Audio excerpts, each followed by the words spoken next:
let us return to our project at hand, which is the second verse of the second 55 verses of the vast expanse of Vajrasattva, the primary teaching text of Dzogchen, composed in the 6th century CE by the great reformer of Buddhism, Prahe Vajra of the Swat Valley. One moment, if you please.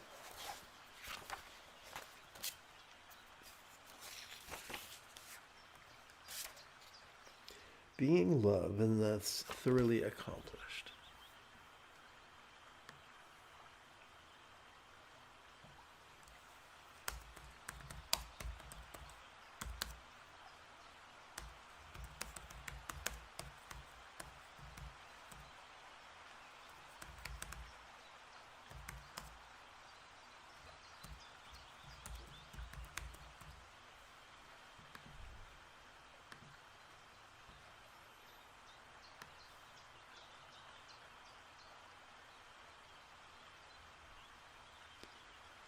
Oh boy.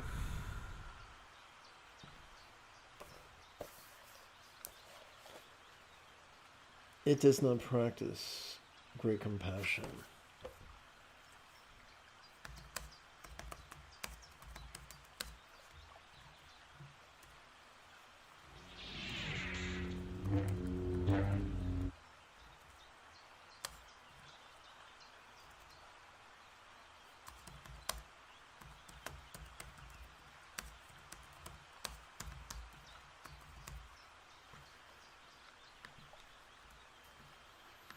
Okay, so this is an amplification, so I'm using a smaller font and I am italicizing it.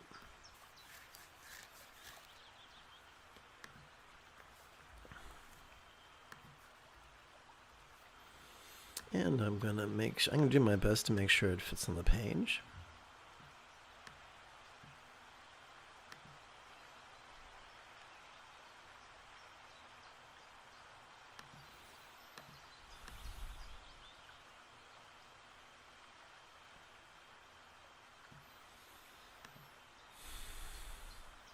One moment, if you please. Let's see. I want to go over here for a moment.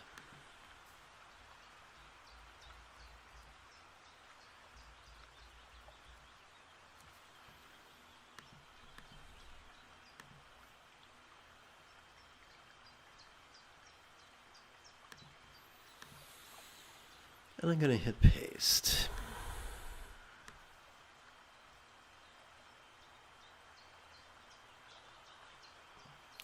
Let's see if that fits on okay. Uh-huh.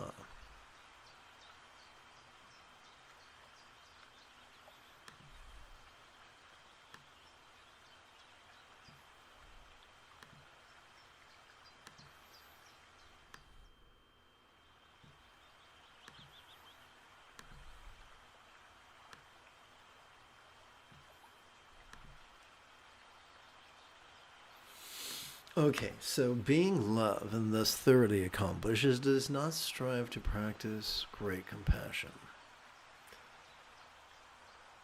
We don't have to force ourselves to breathe. We've evolved to breathe and to inhale and to exhale, and it's part of our autonomic nervous system. In fact, if we have to focus on breathing, something's gone wrong. Similarly, we do not have to force ourselves to practice empathy. We have evolved to practice empathy. Consider, if you will, in the previous discussion, we talked about the perils of using focusing or over-focusing and over-analyzing, thus exhausting our prefrontal cortex and triggering our amygdala, which is the seat of anxiety and aggression. However, when we content ourselves to cooperate with our autonomic nervous system, to be vulnerable as we breathe in, simply notice, and to relax as best we can as we breathe out, when we do that, not only does it calm the anxiety and aggression of our amygdala, but that stimulates our anterior cingulate gyrus, this thing that kind of looks like a fuchsia letter C. And this anterior cingulate gyrus, as I've written out here, functions as if it was the hub of our mirror neurons, the seed of empathy, the seat of empathy, the root of compassion and love. So the highest love is spontaneous and uncontrived, not to be confused with the pale analog that comes from striving to focus on love and analyze love. That can never give us the true love that is spontaneous and uncontrived, and the fringe benefit of our consistent practice of mindfulness and meditation, perhaps once every 12 hours or so.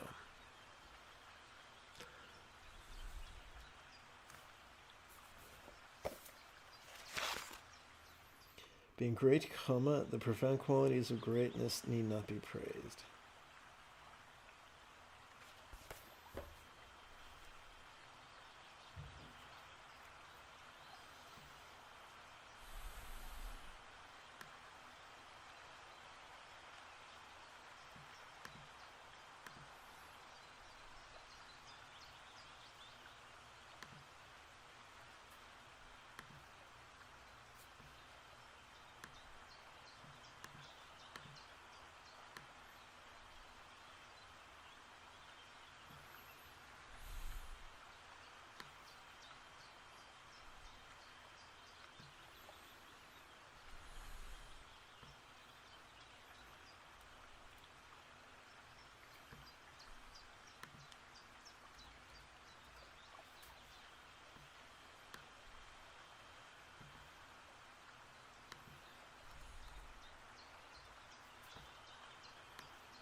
Okay.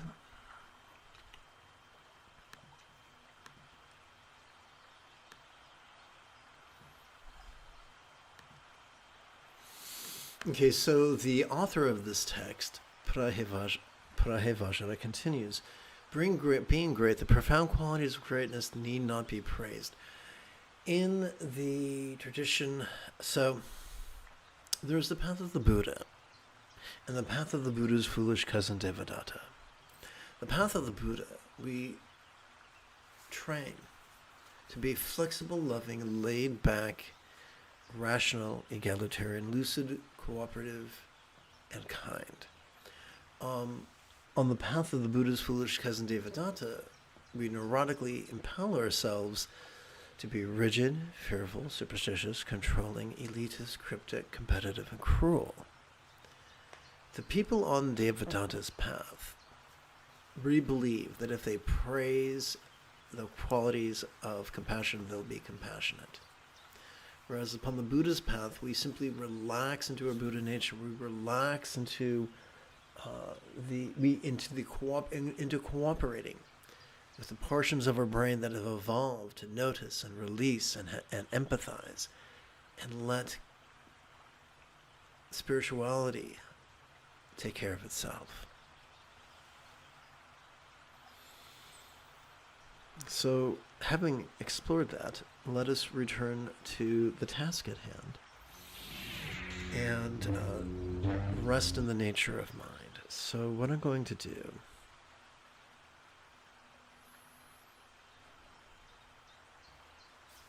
one, two, three, four, five. Okay, this should do it.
Okay, I'm going to tap button 14.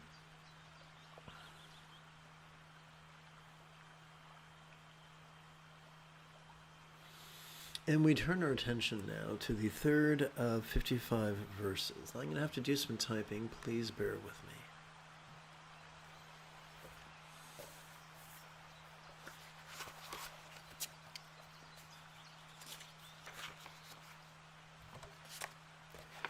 Phenomena do not move the authentic condition.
Which is liberation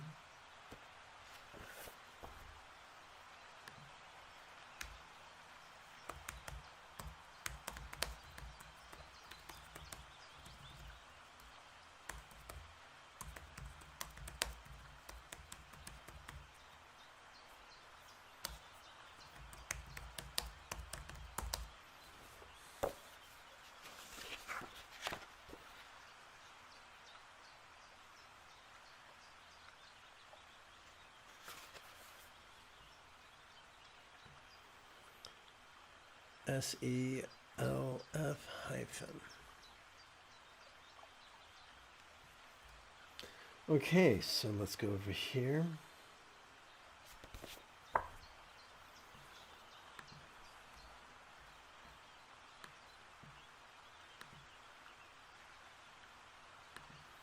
Let's see if this fits okay. It appears to.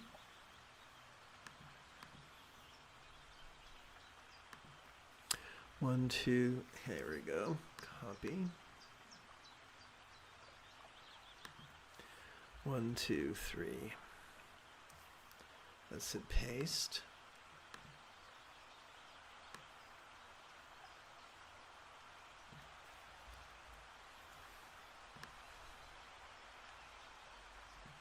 Let's see if that fits. It appears to. All right, now let's explain this. Phenomena do not undermine the authentic condition of our Buddha nature. So what is the authentic condition of our Buddha nature? We have a sympathetic nervous system ensconced within the middle third of our spinal cord that has evolved to notice things vulnerably, passively, viscerally, randomly, and fleetingly. We have a parasympathetic nervous system divided by the bottom third and the top third of that same spinal cord that has evolved to support both physical relaxation and mental release. By regularly cooperating with our autonomic nervous system, we strengthen the anterior cingulate gyrus, which is the seat of empathy.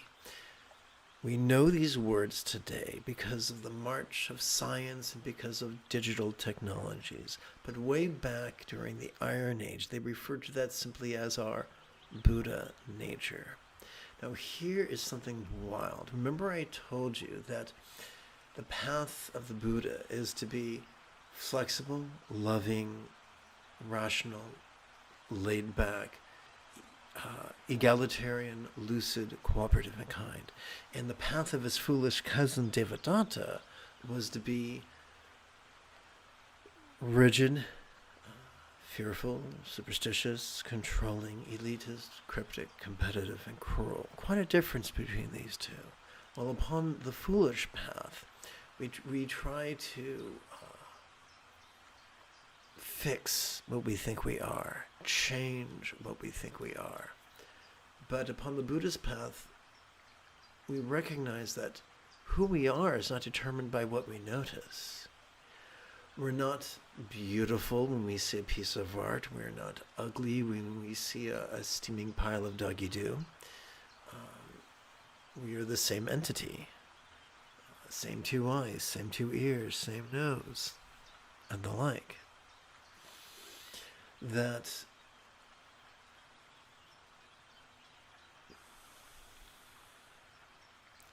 just as we are the same entity, regardless of what our eyes see or our ears hear, similarly, whether our heart feels love or hate in the moment, we're still the same entity. We're not defined by what we feel. Therefore, it's safe to be honest about what we feel in the moment, whether what we feel in the moment is glorious or grotesque, because during every exhalation, we are already wired to physically relax and mentally release.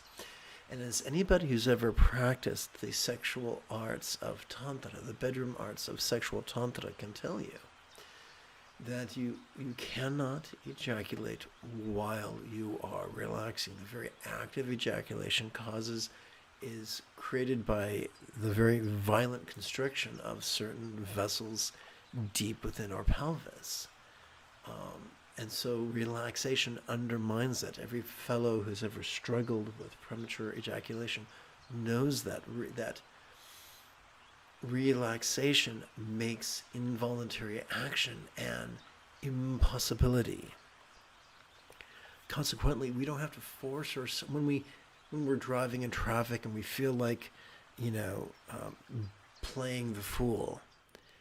We can be honest with that impulse without being controlled by that impulse, by the power of simply cooperating with our sympathetic and parasympathetic nervous systems, by vulnerably noticing as we breathe in and physically relaxing and mentally releasing as we breathe out.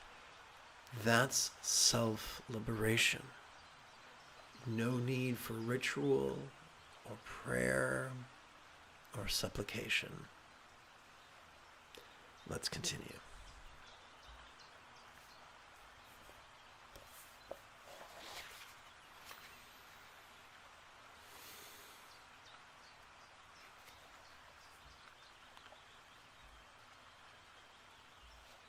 Okay, so we're going to delete this page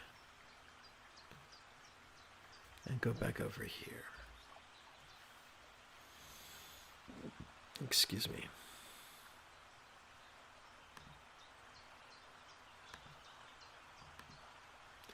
And we're going to hit this one, and we're going to hit this one here. We're going to hit add to dictionary. We're going to move this guy, and we're going to add some space. We're going to reduce this to 12. That typically does the trick. And we are going over here. I'm going to hit copy.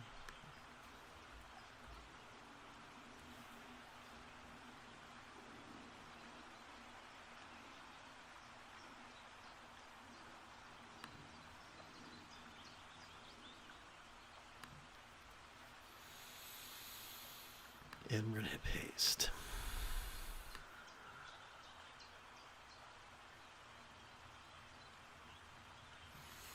Let's go over here and see if it fits on the screen properly. It appears to almost.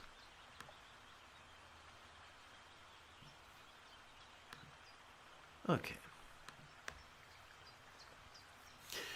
Let's check the root text real quickly.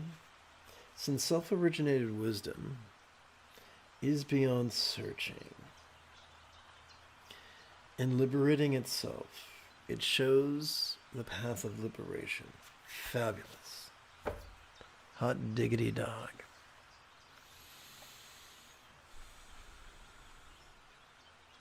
Now, what does this bad boy mean? What is self-originated wisdom? Well, first of all, let's explore the word wisdom. Wisdom here is not cleverness. Cleverness is useful. I'm glad there are clever people. Personally, I find engineering students to be superheroes. You know, there are a few problems that can't be solved if you throw enough master's engineering students at a problem, or undergrad. If you just throw enough engineers at a problem, there are few things you can't solve. Cleverness is great, but what we're talking about here is metaphoric wisdom, which is the wisdom of letting go. So I'm going to amplify the text.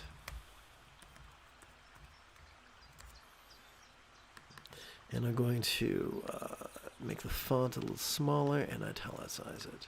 So self-originated wisdom is beyond contrived searching. Once again, we don't have to use blind belief. We don't have to exhaust ourselves or tire ourselves in metaphoric pretzels trying to wrestle with arcane philosophy. We have already evolved in such a manner as to physically relax and mentally release during each exhalation thanks to our sympathetic nervous system. Sorry, parasympathetic nervous system. So in other words, we don't have to force letting go. We just merely have to cooperate with it. And this, our parasympathetic nervous system's tendency towards physical relaxation and mental release during our exhalation, not only helps us to let go whatever comes up, not only helps us to let go of our fear and our anger, so that although they might appear upon the stage of our mind, they do not control our choices, actions, or utterances. Our ability to let go of this shows us that the key to the path is at hand. There is no paywall separating us from enlightenment. There is no ritual wall. There is a lie that goes like this, where the villainous teacher says, "You're not enlightened until I say you're enlightened." Bullshit, motherfucker. Enlightenment is simply mastering the Buddha's Eightfold Path. The key to the Buddha's Eightfold Path is simply mindfulness and meditation. Play with mindfulness and meditation. And the wisdom of letting go and the ability to flow from centered spontaneity and all the empathy we could ever desire take care of themselves on autopilot. Simply noticing and relaxing is all the Dharma material we ever need, said the man who wrote a 55 stanza poem. So we turn our attention. So now let us rest the mind in meditation.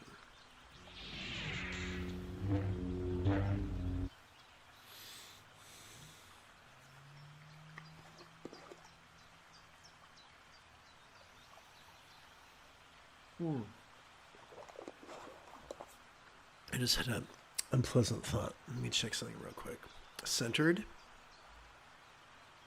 and uncentered. Okay, let's go back. So the cutoff line on this one is right there. Okay, so let's fix this bad boy and go.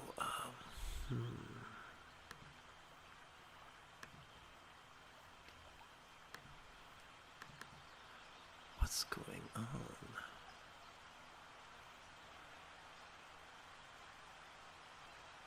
Oh, that's what's going on. Okay.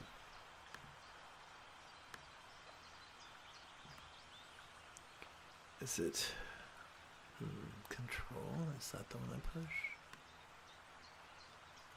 Is it alt? Yes, it's alt. Okay. Let's go back over to 9. And there it is. Okay, let's go to 14. And tap alt. And see if I can't center my big old head. Okay. Well, that was lame.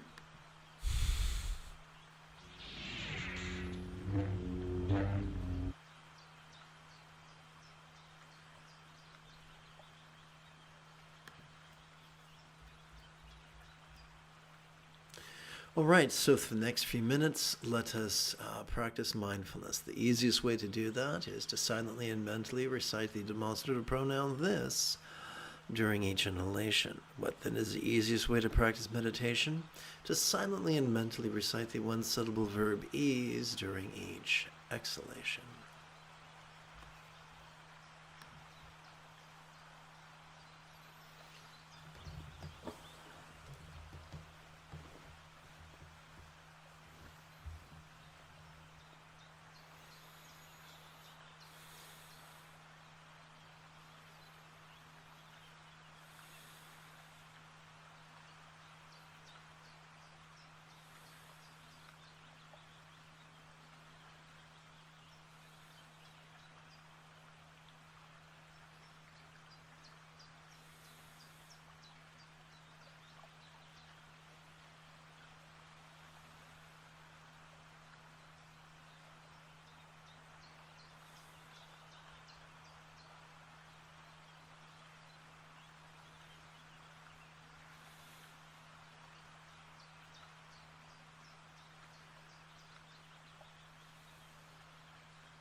We return to our root text. Oh, thank you, Dylan. I'm so happy to hear that. Let's see. So I'm going over here, and I'm looking for this bad boy.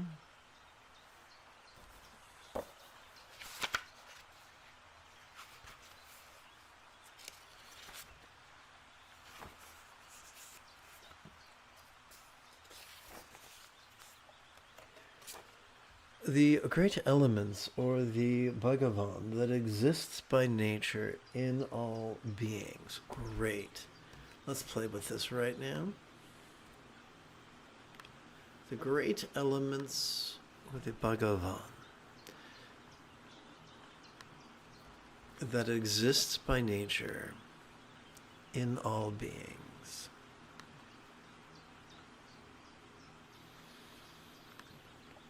And here we go. We're going to turn this to a 12 size font because that's how it works best. Quick like a bunny, I'm going to fetch an image. Copy. Come on now, you silly bastard.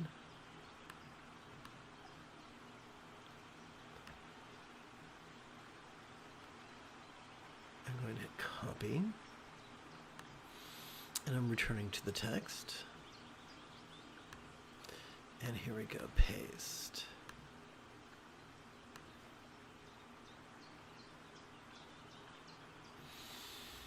And let's see if this fits on the screen adequately. Okay.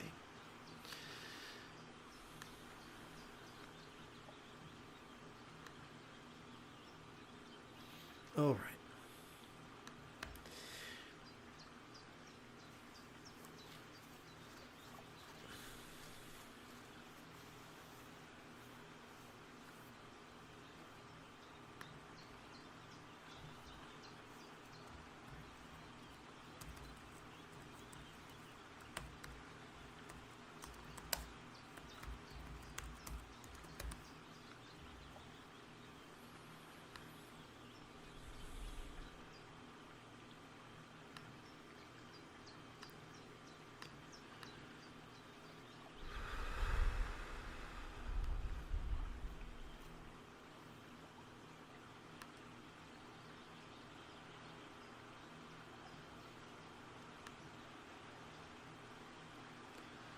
Almost.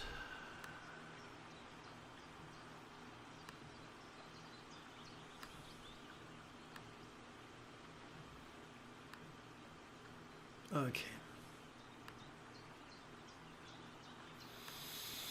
So what's going on here? The great elements are the Bhagavan archetype of enlightenment that exists by nature in all beings. What does that mean? So we're someone who is literal-minded. We're someone who is rigid. Will say, oh, yes, there are Buddhas and Bodhisattvas to whom we must worship and pray. No. This is a metaphor. A statue or a drawing of a Buddha or a Bodhisattva is simply an archetype whose iconography can remind us of the teachings at best. So this is a reference to the teachings of the great Buddhist South Indian philosopher Nagarjuna, who taught that there's the conventional and the ultimate, that which is perceived during our that which is experienced during our inhalation as we perceive vulnerably, and that which is experienced during our exhalation as we physically relax and mentally release. The first is called the conventional, the second is called the ultimate. And so the whole idea of Bhagavan, or Lord, or Yadam, or Deva is this: that as we breathe in, our circumstances can seem apparent, yet as we breathe out, those same circumstances can seem as non-graspable as the real or imagined paradise, as a Buddha's real imagined paradise comprised of light. But wait, there's more. As we breathe in, our body of flesh, blood, and bone can feel rather sensual, especially in junior high.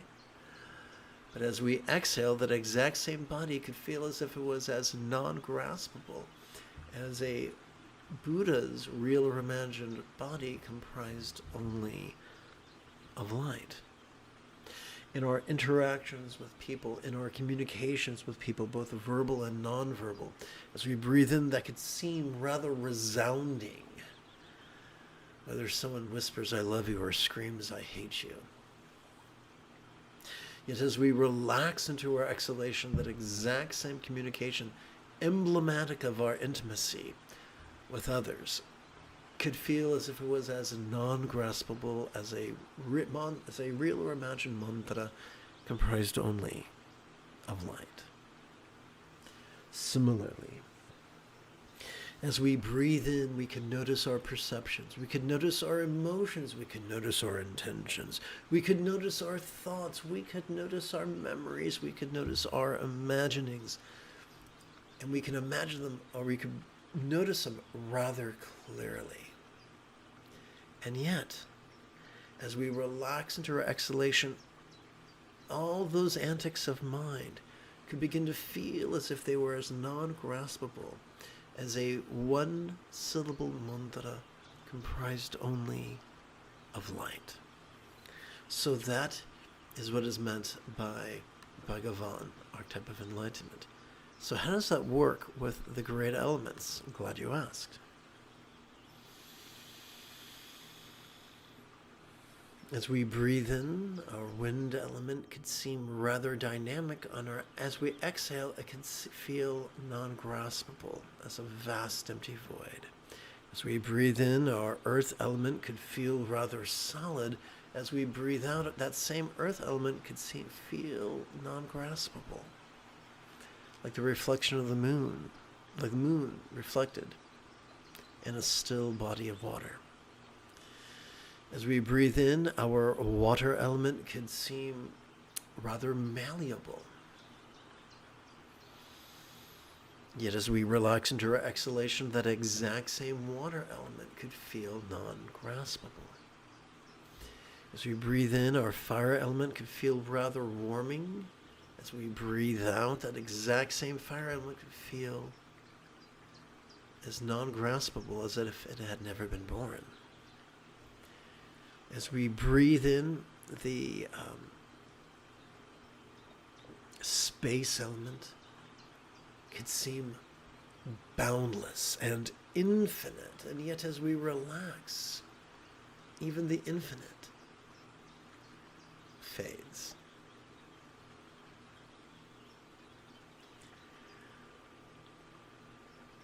This is not unique to Dharma practitioners who've performed rituals and received blessings. All of us, every healthy mammal is capable of perceiving this. Every human is capable of perceiving this. This is nothing special. Let's continue.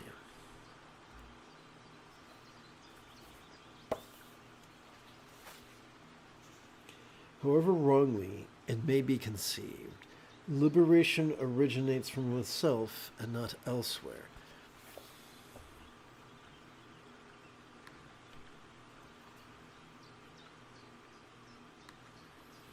So quick like a bunny, I'm going to add an accent because that's how I roll.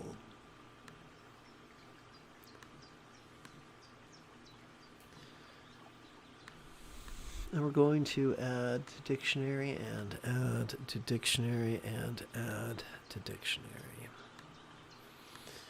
1, 2, 3, 4, and 5.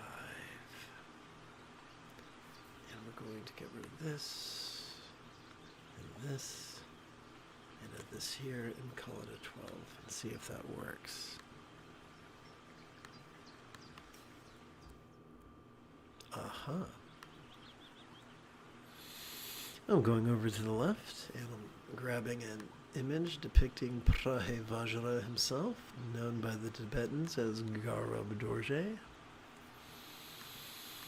I'm doing my best to paste that bad boy right here.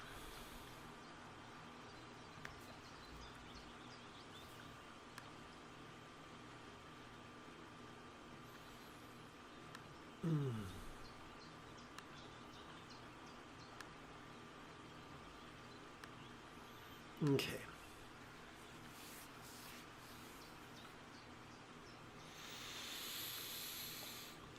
So this is a deliciously controversial verse. Now I want to seriously do something deeply off-putting. It's even chilling. We talked about the minority. Well, Sturgeon's law reminds us that 90% of everything sucks. The 90% of humanity is content to traverse the path of Devadatta, whether they know that it or not, and the minority are enthusiastic to traverse the path of the Buddha. Now, the people who traverse the path of Devadatta are love power and they love authority. Like they are drawn to it like June bugs to a porch light. And so they have insinuated them into every authoritarian structure, religiously, secularly, vocationally, recreationally, culturally, you name it. You're going to find people who are rigid and controlling. The majority of people. And these are the people who love authoritarianism. They love prestige. And because this text is so controversial, they say, oh, this is a restricted text. You can't read this text that's going to undermine my elitism without my permission. But the Buddha, as he lay dying in the Patinibbana Sutta, said, I have taught with an outstretched arm and an open hand, keeping no secrets. So the people who keep secrets want to keep this text secret. The people who don't keep secrets want everyone to read this text. So here's the funny thing. Just as one cannot screw their way to virginity, one cannot be controlling and uptight on the path to freedom. It won't get you there. So one does not need a teacher. One does not need an empowerment. There is a notorious cult that charges thousands of dollars to teach you a ridiculous meditation technique that does more harm than good. However, the Buddha warned not to buy and sell the Dharma, to just give it away. So we don't need a teacher. We don't need an organization. All we need is our central nervous system and the enthusiasm to cooperate with it. And liberation from the tyranny of our destructive drives is as close as 7 days away. Within 7 days, you can master this, the Buddha's Eightfold Path. So now that I've yammered on, I'm going to, quick like a bunny, tap button 9, and invite you to join me for one final silent meditation for this early morning's practice. Boy, could I please stumble on those lines a little bit more? Remember, what is the key to mindfulness? To silently and mentally recite the demonstrative pronoun this during each inhalation. What is the shortcut to meditation? To silently and mentally recite the one-syllable verb ease during each exhalation. Let's practice.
I sincerely hope this has been of service to you.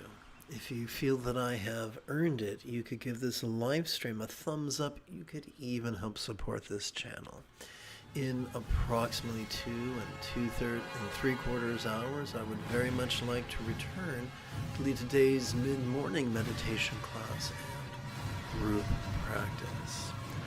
And if you are as geeky as me, may the Force be with you always.